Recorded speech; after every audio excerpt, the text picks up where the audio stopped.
Hello बच्चों, आज हम लोग क्लास 6 का चैप्टर 7 बनाएंगे जो है फ्रैक्शंस। ठीक है, तो बच्चों फ्रैक्शन को समझने से पहले थोड़ा सा मैं फ्रैक्शंस के कॉन्सेप्ट को आपको समझाऊंगी। फ्रैक्शन का जो कॉन्सेप्ट है वो क्या है? Fraction is a part of a whole. Fraction क्या होता है बच्चों? Fraction is a part of a whole, यानी किसी पूरे का एक पार्ट होना। ठीक है, जैसे मान लीजिए कि हमने एक पिज्ज़ा मंगाया और ये पिज्ज़ा जो है वो 4 पार्ट्स में हमने डिवाइड किया हुआ है, पहले से ही करा हुआ है। इसमें से एक पार्ट मैंने अपने एक फ्रेंड को दे दिया, तो ये जो 4 पार्ट्स में हमने पिज्ज़ा को इक्वली डिवाइड किया तो ये फ्रैक्शन है। फ्रैक्शन को हमेशा शो करने के लिए हमें किसी भी फिगर को इक्वल पार्ट्स में डिवाइड करना बहुत ज़रूरी है। ठीक है, अभी जो फर्स्ट पार्ट है ये वाला, एक पार्ट हमने मान लो किसी को दे दिया, अपने किसी दोस्त को दे दिया, मान लीजिए उसका नाम है आशा। आशा को मैंने एक पार्ट दे दिया, तो इसी को मैं फ्रैक्शन में कैसे शो करूंगी? फ्रैक्शन में शो करने के लिए ना, जितने पार्ट्स में डिवाइडेड है टोटल वो हम नीचे लिखेंगे और जो हमने दे दिया यानी जो शेडेड पार्ट है वो हम ऊपर लिखेंगे। तो ये हो गया 1/4। ठीक है, तो ये 1/4 क्या हो गया? इस फ्रैक्शन का नोटेशन हो गया। फ्रैक्शन में दो चीजें होती है, एक ऊपर वाला नंबर जिसको हम न्यूमरेटर कहते हैं और ये नीचे वाला नंबर जिसको हम डिनोमिनेटर कहते हैं। ठीक है, तो ये दो चीजें होती है फ्रैक्शन में जो आपको याद रखना है। इसी कॉन्सेप्ट पे बेस हमारा ये एक्सरसाइज 7.1 है। इसमें ज्यादा कुछ हमें करना नहीं है, बस फ्रैक्शन को समझना है थोड़ा सा कि फ्रैक्शन को हम कैसे शो करेंगे। क्वेश्चन नंबर 1 में है right the fraction representing the shaded portion. ये देखिए, ये एक फिगर बना हुआ है जिसको 4 इक्वल पार्ट्स में डिवाइड किया गया है। अब ये जो शेडेड पार्ट है ना उसका फ्रैक्शन हमें बताना है। तो देखिए, इसके लिए हमें कुछ नहीं करना, पहले देखना है टोटल इक्वल पार्ट्स कितने हैं। तो काउंट कर लीजिए 1 2 3 4। तो टोटल इक्वल पार्ट्स कितने हो गए? 4। अब शेडेड कितना है? 2 पार्ट्स, तो पर हम 2 लिख देंगे, तो ये हो गया 2/4। 2 is the numerator and 4 is the denominator. ठीक है, अब सेकेंड क्वेश्चन पे आइए। इसमें देखिए 1 2 3 4 5 6 7 8 9, सो 9 पार्ट्स में इक्वली डिवाइडेड है, तो 9 हम नीचे लिख देंगे। और शेडेड कितना है? 1 2 3 4 5 6 7 8, 8 पार्ट शेडेड है, तो 8 को हम ऊपर लिख देंगे। इसमें देखिए टोटल कितने बॉल्स हैं? 1 2 3 4 5 6 7 8। इसमें से 1 2 3 4 कलर्ड है यानी शेडेड है, तो जो टोटल नंबर ऑफ बॉल्स है वो हम नीचे लिखेंगे और जो शेडेड है वो हम ऊपर लिख देंगे। ठीक है, इसमें देखिए 1 2 3 4 टोटल कितने पार्ट्स हैं? 4। एक पार्ट शेडेड है तो एक को हम ऊपर लिख देंगे। ठीक है, आते हैं हम क्वेश्चन नंबर 2 पे, नहीं इसके क्वेश्चन नंबर 5 पे। ये देखिए कितने पार्ट्स में डिवाइडेड है? 1 2 3 4 5 6 7, 7 पार्ट में डिवाइडेड है, तो 7 को हम नीचे लिख देंगे। और कितने शेडेड है काउंट कर लेते हैं, 1 2 3, तो 3 को हम ऊपर लिख देंगे। यहाँ पे देखिए टोटल कितने पार्ट्स फ्लावर्स हैं? 1 2 3 4 5 6 7 8 9 10 11 12, 12 फ्लावर्स हैं, तो 12 को हम नीचे लिख देंगे। और देखिए शेडेड कितने हैं? 1 2 3, तो 3 हम ऊपर लिख देंगे। उसके बाद इस क्वेश्चन पे आइए, 1 2 3 4 5 6 7 8 9 10, कितने? 10 पेंसिल्स या कुछ है, क्रेयॉन्स है, और ये 10 के 10 शेडेड है, तो हम 10/10 लिख देंगे इसको। इसमें देखिए कितने पार्ट्स हैं? तो 1 2 3 4 5 6 7 8 9, 9 को हम नीचे लिख देंगे। और कलर्ड कितने हैं? 1 2 3 4, सो 4 को हम ऊपर लिख देंगे। और नीचे आइए क्वेश्चन नंबर 9 पे। क्वेश्चन नंबर 9 है हमारा। क्वेश्चन नंबर 2 है colour the part according to the given fraction. ये जो आपके फिगर्स बने हैं, तो जो फ्रैक्शंस आपको शो कर रहा है उतने पार्ट्स को आपको कलर करना है। फर्स्ट में कितना है? फर्स्ट में है 1/6। ठीक है, इसका मतलब है कि ये टोटल 6 पार्ट में डिवाइडेड है और आपको एक पार्ट को शेडेड करना है, तो कोई भी एक पार्ट हम शेड कर सकते हैं। ठीक है, इसमें 1/4, तो इसमें हमें सिर्फ एक ही पार्ट को शेड करना है। टोटल नंबर ऑफ पार्ट्स 4 हैं और एक पार्ट को शेड करना है, कोई भी एक पार्ट हम शेड कर देते हैं। ठीक है, यहाँ पे 1/3, टोटल नंबर ऑफ पार्ट्स देखिए 1 2 3, एक पार्ट को शेड करना है, तो एक पार्ट को आप शेड कर दीजिए। ठीक है, ये पार्ट हमने शेड कर दिया। उसके बाद है 3/4, यानी 4 इक्वल पार्ट्स में डिवाइडेड है, आपको 3 पार्ट्स को शेड करना है, तो एक पार्ट को छोड़ के बाकी सारे पार्ट हम शेड कर सकते हैं। ठीक है, 3 पार्ट शेड हो गए। अब है हमारा 4/9, यानी 9 पार्ट में से 4 पार्ट को आपको शेड करना है, तो कोई भी 4 पार्ट्स आप शेड कर सकते हैं, आपकी मर्जी है। ठीक है, तो ये हो गया हमारा क्वेश्चन नंबर 2। ठीक है, चलिए आते हैं हम क्वेश्चन नंबर 3 पे। फर्स्ट एक्सरसाइज है, इसमें सिर्फ हमें फ्रैक्शंस को समझना है कि फ्रैक्शन को हम कैसे शो करते हैं, कैसे डिनोट करते हैं। ठीक है, क्वेश्चन नंबर 3 है आइडेंटिफाई द एरर। ये जो आपके कुछ फिगर्स बने हैं तो इसमें बता रहा है कि इसमें क्या गलती है। फर्स्ट वाले फिगर को आप ध्यान से देखो, ये ट्रायंगल है, ट्रायंगल को इन्होंने 2 पार्ट्स में डिवाइड तो किया है, लेकिन इन्होंने इक्वल पार्ट में डिवाइड नहीं किया है। इन्होंने क्या किया, 2 पार्ट्स में तो डिवाइड कर दिया, पर ये वाला पार्ट और ये वाला पार्ट इक्वल नहीं है, तो इसीलिए हम इसको एज अ फ्रैक्शन नहीं बोल सकते। अगर इसको हमें फ्रैक्शन में शो करना होता और ये फिगर अगर सही होता तो ऐसा फिगर बनता, कुछ ऐसा, बीच से एक लाइन होती, तो हम कहते कि चलो इसमें से एक पार्ट शेडेड है तो इक्वल फ्रैक्शन में है। ठीक है, तो ये इसमें एरर क्या है बच्चों, इसमें एरर ये है कि ये लाइन ऐसी ना होकर ऐसी होनी चाहिए थी। ठीक है, इसमें एरर क्या है, तो ये बीच में लाइन होनी चाहिए थी ताकि ये 4 इक्वल पार्ट्स में डिवाइड हो जाए। इसमें एरर क्या है, इसमें एरर ये है कि इसमें भी ऐसे 4 इक्वल पार्ट्स में इसको डिवाइड करना था, पर इसमें जो पार्ट्स हैं वो सब बड़े छोटे हैं, इक्वली डिवाइडेड नहीं है। ठीक है, तो थर्ड क्वेश्चन के लिए आपको एरर पूछ रहा है तो आप एरर के लिए या तो फिगर को सही बना के दिखा दें या तो रीजन लिख दें। ठीक है, तो थर्ड पार्ट का जो फर्स्ट क्वेश्चन है हमारा, उसमें हमें क्या करना है, हमें उसे फिगर को या तो सही बना दे आप, जैसे आपका फिगर गिवन था कि फिगर आपका ऐसे गिवन है और ये, ठीक है, और ये पार्ट इन्होंने शेड कर दिया। ठीक है, तो this is a wrong figure, this is a wrong figure. Right figure कैसा होता, राइट फिगर कुछ ऐसा होता। ठीक है, this is the right figure. अगर आपको फ्रैक्शन में किसी भी चीज को शो करना है तो आपको इसको पहले इक्वली डिवाइड करना पड़ेगा। This is the right figure to show 1/2, this is 1/2, this is not 1/2। Okay, second part में भी देखिए हमारा जो फिगर है वो गलत बना हुआ है, तो फिगर आपको सही करके बनाना है और फिर आपको एरर में इसमें रीजन क्या लिखना है, रीजन लिखना है all the figures are not equally divided। ठीक है, for making fractions it is necessary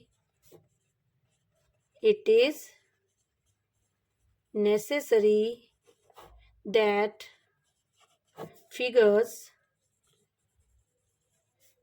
a figure is to be divided in equal part, is to be divided in equal parts। ये बहुत जरूरी है कि जो फिगर है वो इक्वल पार्ट्स में डिवाइड हो, पर यहाँ पे इक्वल पार्ट में डिवाइड नहीं है, इसीलिए ये प्रॉपर रिप्रेजेंटेशन ऑफ फ्रैक्शंस नहीं है। ठीक है, चलिए आते हैं क्वेश्चन नंबर 4 पे। क्वेश्चन नंबर 4 है हमारा what fraction of a day is 8 hours। यानी एक दिन में अगर हम 8 घंटे की बात करें तो वो कितना फ्रैक्शन होगा। ठीक है, 8 hours जो है वो पूरे दिन का कितना फ्रैक्शन कहलाएगा। ठीक है, तो आपको पता है कि एक दिन में कितने घंटे होते हैं। क्वेश्चन नंबर 4, तो हम बस इतना लिखेंगे कि in one day equals to 24 hours। In भी लिखने की जरूरत नहीं, 1 day इक्वल्स टू 24 hours। तो फ्रैक्शन ऑफ 8 hours आपसे पूछ रहा है कि दिन के 8 घंटे जो होंगे वो पूरे दिन का कितना फ्रैक्शन होगा। तो आप ये 8 hours को ऊपर लिख दीजिए, 24 को नीचे लिख दीजिए, 8 1 8, 8 3 24। सो आंसर इज 1/3। ठीक है, चलिए आते हैं हम क्वेश्चन नंबर 5 पे। क्वेश्चन नंबर 5 है what fraction of an hour is 40 minute. एक घंटे में अगर हम 40 मिनट्स को कंसिडर करें तो वो पूरे एक घंटे का कितना फ्रैक्शन होगा। बस ये काम सेम यहाँ पे भी करना है हमें कि 1 hour is equal to 60 minutes। therefore fractions of 40 minutes is equal to 40/60। 0 0 cancel हो गया, 4 2 से काट देते हैं हम ये, तो आ गया 2/3। यानी आप अगर एक घंटे में 40 मिनट्स को कंसिडर करते हो तो उसका फ्रैक्शन हो जाएगा 2/3। क्वेश्चन नंबर 6 है हमारा जो वेरी वेरी इंपॉर्टेंट है, आप मार्क कर लो इसको। ठीक है, question number 6 is very very important. Arya, Abhimanyu and Vivek shared lunch. Arya has brought 2 sandwiches, one made of vegetable and one of jam. The other 2 boys forget to bring their lunch, Arya agreed to share his sandwich so that each person will have an equal share of each sandwich. तो क्या हो रहा है, कह रहे कि आर्या, अभिमन्यु और विवेक ये 3 दोस्त हैं और तीनों ने क्या किया है, Arya has bot 2 sandwich, Arya ने 2 सैंडविच लाया अपने लंच बॉक्स में, 1 मेड ऑफ वेजिटेबल, एक जो सैंडविच है वो वेजिटेबल की बनी है और दूसरी जैम की बनी है। The other 2 boys forget to bring their lunch, बाकी के 2 बच्चे अपना लंच लाना भूल गए। Arya agree to share sandwiches so that each person will have an equal share, Arya ने मान लिया कि ठीक है कोई बात नहीं, तुमने लंच नहीं लाया तो कोई बात नहीं, मेरे पास 2 सैंडविच है और हम वो दोनों सैंडविच तीनों लोगों में इक्वली बांट के खा लेंगे। How can Arya divide his sandwiches so that each person has an equal share? तो कह रहा है आर्या अपने सैंडविचेस को कैसे डिवाइड करेगा कि हर बच्चे को कितना मिलना चाहिए, इक्वल शेयर मिलना चाहिए, यही है ना। तो चलिए इसको करते हैं हम लोग। पहले हम थोड़ा सा क्वेश्चन को समझते हैं, ठीक है, फिर हम आंसर बाद में करेंगे। ये आर्या है, आर्या ने कितने सैंडविच लाया, 2 सैंडविचेस, ठीक है, 2 सैंडविच लाया, एक सैंडविच था वेजिटेबल का बना हुआ, ठीक है, और दूसरा जो सैंडविच था उसने जैम वाला सैंडविच लाया।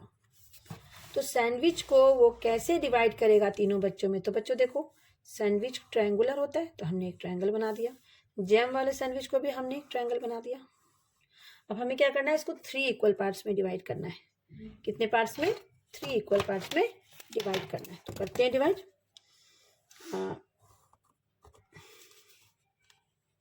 इसे मैं आपको समझा रही हूँ क्योंकि ये क्वेश्चन ना बहुत इंपॉर्टेंट है और ऐसा ही क्वेश्चन, इस तरह से कोई क्वेश्चन आपका आ सकता है, तो आप इसको समझ लें। कई बार तो सेम ही क्वेश्चन रिपीट हो जाता है एग्जाम में, तो इसका ही कॉन्सेप्ट आप समझ जाओगे तो कोई भी क्वेश्चन आप बना लोगे, ठीक है। इस तरह से उसने क्या किया, वेजिटेबल वाले सैंडविच को भी 3 इक्वल पार्ट्स में डिवाइड किया और जैम वाले सैंडविच को भी 3 इक्वल पार्ट में डिवाइड किया ताकि तीनों बच्चों को इक्वल शेयर मिले, ठीक है। अब फर्स्ट पार्ट आपसे कह रहा है कि how can Arya divide his sandwiches so that each person has an equal share, कि आर्या अपने सैंडविच को कैसे डिवाइड करेगा, तो हमने डिवाइड कर दिया, बस यही चीज आपको लिखना है। Arya will divide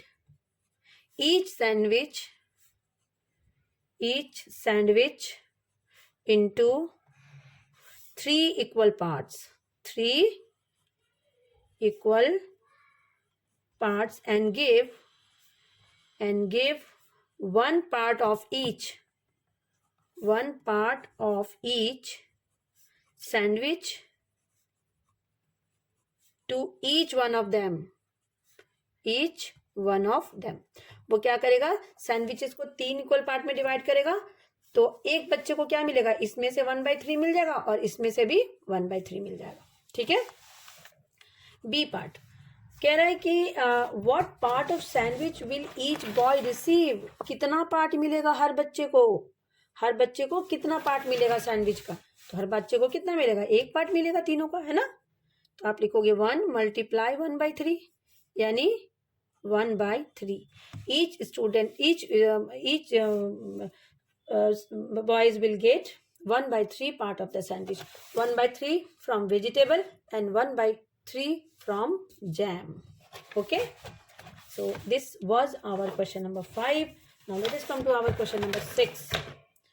Question number 6 है हमारा 6 हो गया हमारा, 7th में आते हैं। Kanchan dyed dresses, she had to dye 30 dresses, she has so far finished 20 dresses, what fraction of dress has she finished.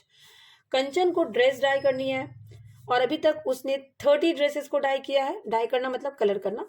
She has so far finished 20 dresses, 20 को उसने अभी तक कंचन हैड कंचन को 30 ड्रेस डाई करनी है, 20 उसने कर लिया है, तो कितना फ्रैक्शन अभी उसका बचा हुआ है। क्वेश्चन समझ गया, 30 dress she has to dye, 20 she has finished and how much are what fraction of dresses she has finished. तो कह रहा अभी कितने फ्रैक्शंस उसने फिनिश कर लिए हैं, तो टोटल नंबर ऑफ ड्रेसेस कितने थे, टोटल, ये है आपका question number 7, total number of dresses is equals to 30, work finished मतलब उसने डाई कर लिया, कितना काम उसने कर लिया, उसने 20 को डाई कर लिया, कह रहा है फ्रैक्शन ऑफ फिनिश्ड वर्क, तो जितना वर्क उसने फिनिश किया उसका फ्रैक्शन बताओ। फिनिश्ड वर्क ये हो जाएगा 20/30, 0 0 काट दीजिए, 2/3, यानी 2/3 फ्रैक्शन उसने काम को कर लिया है। ठीक है, चलिए आते हैं हम नेक्स्ट क्वेश्चन के, जो हमारा है क्वेश्चन नंबर 8। क्वेश्चन नंबर 8 है कि write the natural numbers from 2 to 12, 2 से 12 तक का नेचुरल नंबर आपको लिखना है। What fraction of them are prime number. ठीक है, आपको 2 से 12 तक के नेचुरल नंबर्स लिखने हैं और बताने हैं उसमें से कितने फ्रैक्शंस जो हैं वो प्राइम नंबर हैं। Very easy question. ठीक है, चलिए इसको कर लेते हैं।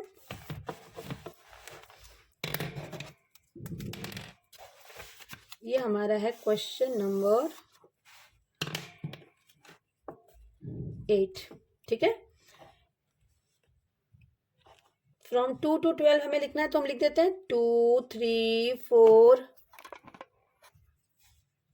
5 6 7 8 9 10 11 12, ये सारे प्राइम नंबर्स हमने लिख दिया। अब ये कह रहा है कि इसमें से प्राइम नंबर्स कौन कौन से हैं। तो प्राइम नंबर देखिए 2 है, 3 है, 5 है, 7 है, 11 है, यही सारे प्राइम नंबर्स होते हैं। ठीक है, तो प्राइम नंबर्स हमने सर्कल कर दिया है। तो कह रहा है कि कितना फ्रैक्शन प्राइम नंबर का होगा बताओ।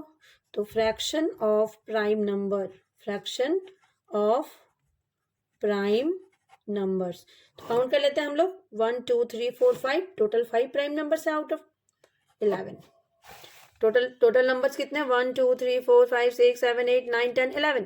ठीक है, तो 11 को हम नीचे लिख देंगे और जो प्राइम थे उसको हम ऊपर लिख देंगे, हो गया 5/11। ठीक है, नेक्स्ट क्वेश्चन है हमारा क्वेश्चन नंबर 9। क्वेश्चन नंबर 9 कह रहा है कि write the natural number from 102 to 113, what fraction of them are prime numbers. ये भी वैसे सेम क्वेश्चन है कि 102 से लेके 113 तक लिखो और बताओ कि कितने फ्रैक्शंस जो हैं वो प्राइम नंबर हैं। ठीक है, क्वेश्चन नंबर आपका ये है 9। ठीक है, 9 कह रहा है कि नेचुरल नंबर फ्रॉम 102 to 113, तो 102 103 104 105 106 107 108 109 110 111 112, ठीक है, और 113 हमने सारे नंबर्स को लिख लिए हैं। ठीक है, अब कह रहा है इसमें से बताओ प्राइम नंबर कौन कौन से हैं। तो प्राइम नंबर देखो बच्चों कौन सा है, आई थिंक ये 103 हो जाएगा प्राइम, देन 107 हो जाएगा प्राइम, देन 109 हो जाएगा प्राइम, एंड देन 113 हो जाएगा प्राइम। ये 4 प्राइम नंबर्स हैं हमारे, हमें बताने थे फ्रैक्शन ऑफ प्राइम नंबर्स, तो हम लिख देंगे fraction of prime numbers is equal to total कितने काउंट कर लीजिए 1 2 3 4 5 6 7 8 9 10 11 12, तो हम 12 को नीचे लिख देंगे और टोटल जो प्राइम नंबर्स है वो 4 है, तो 4 को ऊपर लिख देंगे। इसको हम लोवेस्ट टर्म में लिखेंगे, 4 और 12 दोनों 4 के टेबल में आते हैं, तो 4 से इसको काटेंगे, 4 1 जा 4 4 3 जा 12, so answer is 1/3। This was our question number 9। अब हम आते हैं इसके लास्ट नहीं सेकेंड लास्ट क्वेश्चन पे, जो हमारा है क्वेश्चन नंबर 10। ठीक है, तो क्वेश्चन नंबर 10 में क्वेश्चन नंबर 10 है हमारा क्वेश्चन नंबर 10। ठीक है, ये कह रहा है कि ये देखिए what fraction of these circles have X in them. ये देखिए फोटो यहाँ पे बना हुआ है, तो टोटल कितने सर्कल से देखिए तो 1 2 3 4 5 6 7 8, इसमें से एक्स कितने में है 1 2 3 4, तो बस हो गया 4/8। ठीक है, कह रहा था कि what fraction of these circles have X in them, तो हम लिख देंगे थोड़ा सा इसमें total number of circles, total number of circles equal to 8 number of circles having x is equals to 4, hence the fraction, तो फ्रैक्शन क्या हो गया बच्चों, फ्रैक्शन हो गया 4/8। ठीक है, आप इसको चाहो तो लोवेस्ट टर्म में भी काट के लिख सकते हो, ये 4 1 जा 4, 4 2 जा 8, सो आंसर इज 1/2। आप 4/8 लिखो या 1/2 लिखो, बोथ आर करेक्ट। ठीक है, अब इस एक्सरसाइज का जो लास्ट क्वेश्चन है हम उस पर आते हैं, और लास्ट क्वेश्चन भी बहुत इंपॉर्टेंट है, क्योंकि इसमें सबसे जो इंपॉर्टेंट क्वेश्चन है वो ये है question number 6 and question number 11। This is also very very important. ये दो क्वेश्चन ऐसे हैं जो पूरे फ्रैक्शन के फर्स्ट एक्सरसाइज के कॉन्सेप्ट को क्लियर करते हैं। Christine received a CD player for her birthday. She bought 3 CDs and received 5 other as a gift. What fraction of her total CD did she buy and what fraction did she receive as a gift? कह रहे Christine को उसके birthday पे कुछ CD players मिलते हैं। ठीक है, क्वेश्चन नंबर 11, ये क्रिस्टीन है, क्रिस्टीन को क्या मिला, CD प्लेयर मिला आपके बर्थडे गिफ्ट पे। तो उसमें से 3 CD उसने खरीदे, उसने खरीदे कितने, बॉट, शी बॉट 3 CD, और बाकी के 5 CD है ना एज अ गिफ्ट। गिफ्ट कितने मिले उसे, 5 CD उसको गिफ्ट में मिल गया। क्वेश्चन थोड़ा समझ लीजिए। ठीक है, तो बस अभी कह रहा है कितना फ्रैक्शन उसको खरीदा उसने और कितना फ्रैक्शन उसको गिफ्ट में मिले। तो हम लिख देंगे total number of CDs is equal to 3 + 5 यानी 8। ठीक है, नंबर ऑफ CDs परचेज्ड, जो उसने खरीदा, कितने खरीदे बच्चों, 3 आउट ऑफ 8, सो इसका फ्रैक्शन हो गया 3/8। दूसरा है number of CDs received as a gift, received as a gift. ठीक है, फ्रैक्शन ऑफ CDs लिखिए आप यहाँ पे, नंबर नहीं, यहाँ पे फ्रैक्शन ऑफ CDs, क्योंकि आपसे फ्रैक्शन पूछ रहा है वो। ठीक है, तो fraction of CDs received as a gift, कितने मिले उसको गिफ्ट में, 5 आउट ऑफ 8। तो आपको उसको गिफ्ट में मिले 5/8 और उसने खरीदा 3/8, ये इसने खरीदा और ये इसको गिफ्ट में मिले। तो ये हमारा एक्सरसाइज 7.1 था क्लास 6 का। होप कि ये एक्सरसाइज आपको समझ आ गई है। थैंक यू बच्चों, thank you for watching, and please आप मुझे सब्सक्राइब कर सकते हैं मेरे चैनल को, आप कमेंट कर सकते हैं, लाइक कर सकते हैं। कोई डाउट है तो आप मुझसे डायरेक्टली कमेंट करके पूछ सकते हैं, और इसमें बेल नोटिफिकेशन को भी आपको दबाना है ताकि फर्दर वीडियोस जब आएँ तो आपको उसका नोटिफिकेशन चला जाए। और दूसरी बात यह है बच्चों कि आपने अपना वैल्यूएबल टाइम दिया है मुझे, अपनी वीडियोस को देखे हैं, उसके लिए बहुत बहुत थैंक यू।